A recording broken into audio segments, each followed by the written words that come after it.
একটার সময় ওয়েদারের অবস্থা দেখো, কুয়াশায় ঢাকা, মনে হচ্ছে না যে পাহাড়ের কোনো জায়গায় চলে এসেছি। এত কুয়াশা পড়েছে চারিদিকে, এক হাত দূরেই কিন্তু কিচ্ছু দেখা যাচ্ছে না।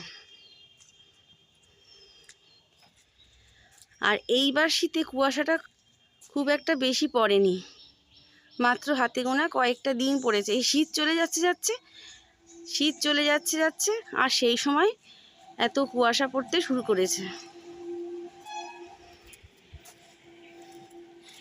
রাস্তা দিয়ে যা যাচ্ছে তা কিছুই দেখা যাচ্ছে না, আবছা আবছা। রাস্তা দিয়ে কিন্তু খুব একটা কিছু দেখাই যাচ্ছে না, দেখো খুব আবছা দেখা যাচ্ছে।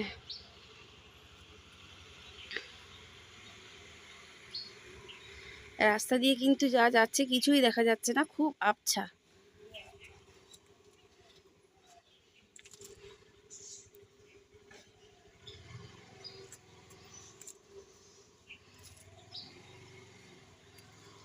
তার সাথে ছাদে এসেছি একটু ফুলগুলোকে দেখবো বলে, আর গাছে জল দেবো, কিন্তু দেখলাম না মাটিটা ভিজা ভিজা আছে, আজকে আর জল দেওয়ার দরকার নেই। রোজ রোজ জল দিলে কি হবে, গাছের গোড়ায় পচে যাবে।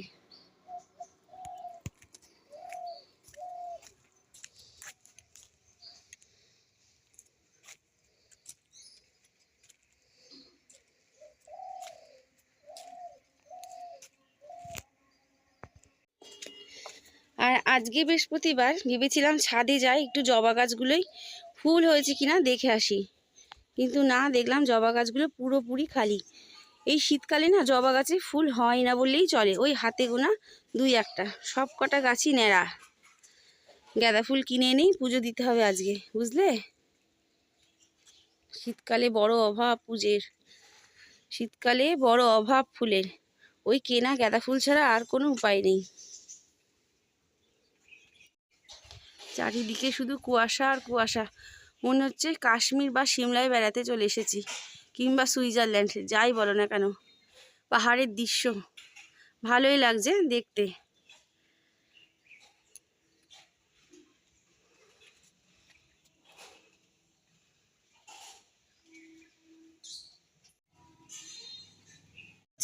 গোছানো কম্বলটাকে বিছিয়ে নিয়ে বাবু পা মেলে, পা ঢেকে পড়তে বসেছে, সোয়েটার পরেছে, আবার কম্বলও জড়িয়েছে। পড়াশোনা হচ্ছে। তোমরাই বলো, শীতকালে কি কম্বল গুছানো দরকার, তাই না? আর মারও তাহলে খাটনিটা কি হবে, কম হবে, আর আমারও আরাম হবে। তো এই কম্বলটা এখন না ছুটি দিলেই, আর যখন গরমকাল আসবে তখন তো 10 মাসের জন্য ছুটি পাবে। তাহলে 2 মাস খেটে 10 মাস ছুটি পাওয়াটা অনেক না? তাহলে মা এইটুকু বোঝে না, আর মার খাটনিটাও তো হয় না।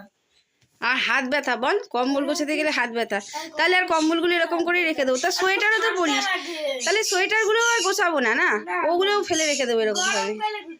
ভালো ভালো ভালো বুদ্ধি দিয়েছে, দেখো তোমরা এরকম ব্রেন পাবে। কাঁপছো? ক্যাপটা পরো, মাথায় ক্যাপ কোথায়? হ্যাঁ, ক্যাপটা পরলে বোঝা যাবে তুমি কেমন কাঁপছো। পড়াশোনা হবে তো কম্বলের মধ্যে দিয়ে, তাহলে মন দিয়ে পড়াশোনা করো। ভালো কথাই বলেছে, আমার নাকি খাটনি হবে, তার জন্য কম্বলটা আমি আর গোছাবো না। লাইফ টাইম মানে শীতকালের জন্য আমি নাকি খুলে রেখে দেবো, এটা গরম আসবে তারপরে একেবারে গুছিয়ে সিন্ধুকে তুলে রাখবো, তাই তো বলে দিয়েছে সব কিছু। চলো তাহলে এবার রান্নাঘরে যেতে হবে। বাঁধাকপি কুচিয়ে নিয়ে আসলাম আমার এই পাখিগুলোকে দেবো বলে, ওরা এত সুন্দর বাঁধাকপি খায় না, অন্যান্য সবজিও খায়, আর বাঁধাকপিটা খুব ভালো খায়, সেই জন্য ওদেরকে একটু বাঁধাকপি দিয়ে দেবো। পাখিগুলোকে দিয়েছি, ওরা মারামারি করবে না খাবে। মারামারি করে না, মারামারি করে না, যা মারামারি করছে, দেখছো কেমন দুষ্টু। আর একবার যেহেতু খাওয়া হয়ে গেছে, অনেক সকালে খাবার দিয়েছি, সেই জন্য পেটটা ভরা, আবার বেলার দিকে এই বাঁধাকপিগুলো খাবে। 5 বাজে, আমার কিন্তু রান্নাবান্না কমপ্লিট হয়ে গেছে। এখানে করেছি মুসুরির ডাল, কাঁচা টমেটো আর পালং শাক দিয়ে করে না হটপটে রেখে দিয়েছি, যাতে দুপুরবেলা শীতের দিনে গরম গরম খেতে পারি। আর আজকে কিন্তু লঙ্কা পেঁয়াজ ভাজিনি, আজকে এরকম পেঁয়াজ আর লঙ্কা কুচিয়ে রেখেছি আলু সিদ্ধ মাখবো বলে। এখানে করে নিয়েছি চিংড়ি মাছ, ছোট ছোট চিংড়ি মাছ দিয়ে ফুলকপি, ছিম, বেগুন, আলু যা ছিল ঘরে সমস্ত সবজি দিয়ে একটা তরকারি। তবে এর মধ্যে ফোড়ন দিয়েছি 5 ফোড়ন আর পেঁয়াজ ভাজা, ব্যাস এই। আর হয়েছে ফুলকপি পাতা বাটা। দুপুরে আমাদের এই দিয়ে খাওয়া দাওয়া হয়ে যাবে। এখন আরেকটা পর্ব বাকি আছে, আরেকটা রান্না করতে যাব, সেটা তোমাদের অবশ্যই শেয়ার করছি। শীতকাল মানেই খাওয়া দাওয়া, আর বাঙালি মানেই খাওয়া দাওয়া। রান্না করতে যাচ্ছি নন বেঙ্গলি একটা খাবার। বাঙালি হয়েও না নন বেঙ্গলি খাবারগুলো আমাদের খুব ভালো লাগে। তার মধ্যে তো মাস্ট আছে চাউমিন, ম্যাগি, মোমো, ইডলি, ধোসা, আরও অনেক অনেক কিছু। আর আজকে আমি করতে যাচ্ছি, এই দেখো না, তোমরা দেখি তো গেস করতে পারো কিনা, শুকনো নারকোল। নারকোলের অবস্থা দেখো, নারকোল ফাটিয়ে কিন্তু একদম পরিষ্কারভাবে মালাই থেকে উঠে গেছে। হ্যাঁ, এরকমই একটা নারকোল চাইছিলাম। তো এই নারকোল, সাথে আছে ময়দা, মৌরি, আটাও নেবো ঘর থেকে, এখানে আছে সুজি, গুঁড়ো দুধ, বাদাম। এই দিয়ে আজকে করব ঠেকুয়া। আর একটুখানি গুড় আর চিনি তো অবশ্যই লাগবে। এই দিয়ে ঠেকুয়াটা বানিয়ে নিই। জানি না ফার্স্ট টাইম বানাচ্ছি কীরকম হবে। তো চলো রেডি করে নিই। করার জন্য এখানে ময়দা, আটা, সুজি, বাদাম, মৌরি, তার সাথে একটু তেল দিয়ে ময়েন, এগুলো কিন্তু দিয়ে নিয়েছি। আর এই দুধের সাথে মেখে নিয়েছি। মাখাটা কিন্তু এইভাবে হবে, খুব একটা পাতলা হবে না, রুটির আটার মতো হবে না। তারপর এরকম গোল করে এই কাঁটা চামচের সাহায্যে এরকম একটুখানি দাগ দাগ দিয়ে নিতে হবে। এটা নিজেদের ইচ্ছা মতো যেরকম খুশি ডিজাইন বানিয়ে নিতে হবে। তারপরে ছাঁকা তেলে ভাজতে হবে, এইভাবে ভেজে নিতে হবে। খুব একটা কড়া করে ভাজবো না, তাহলে না ঠান্ডা হয়ে গেলে শক্ত ইটের মতো হয়ে যাবে। সেই জন্য সামান্য পরিমাণ ভেজেই তুলে দেবো। গৃহবধূদের কোনো ছুটি নেই, কারণ ছুটির দিনে আমাদেরকে বেশি বেশি করে এক্সট্রা কাজ করতে হয়।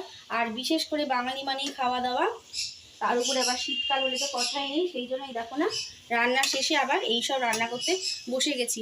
তবে স্পেশাল রান্না কিছু একটা ভাবছি যে সন্ধ্যেবেলা করতেই হবে। দেখা যাক আবার কী করা যায়, রিজু বাবা আসুক, তাহলে এগুলো ভেজে নিই। এখন রাত 8:15 বাজতে যাচ্ছে।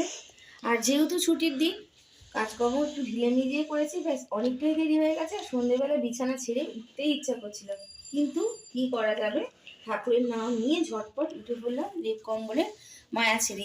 এবারে চলে এসেছি রাতের ডিনারটা রান্না করব। ওই যে বললাম 23শে জানুয়ারি ছুটির দিন একটা বিশেষ কিছু রান্না তো করতেই হবে।